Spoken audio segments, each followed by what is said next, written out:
তোমরা যেটা করতে পারো এইচটিএমএল দিয়ে সব থেকে ভালো যে কাজ আমার কাছে মনে হয়, যে এইচটিএমএল তুমি ইউজ করে সব থেকে মজা যেখানে পাবা, পড়াশোনার মধ্যে যদি তুমি থাকো, তুমি তোমার কোন একটা বইয়ের একটা পেজকে পুরোটা এইচটিএমএল দিয়ে ডিজাইন করো।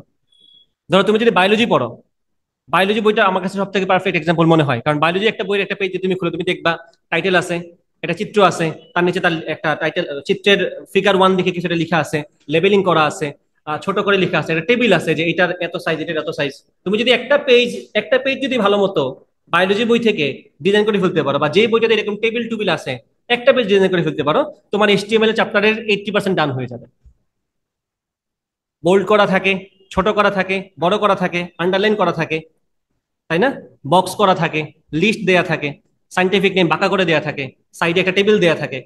তো তুমি যদি বায়োলজির একটা পেজ, বইয়ের একটা পেজ ঠিক মতো ওই রকম একটা পেজ তুমি ডিজাইন করে ফেলতে পারো, তোমার এইচটিএমএল বলতে পারো প্রায় কমপ্লিট তোমার।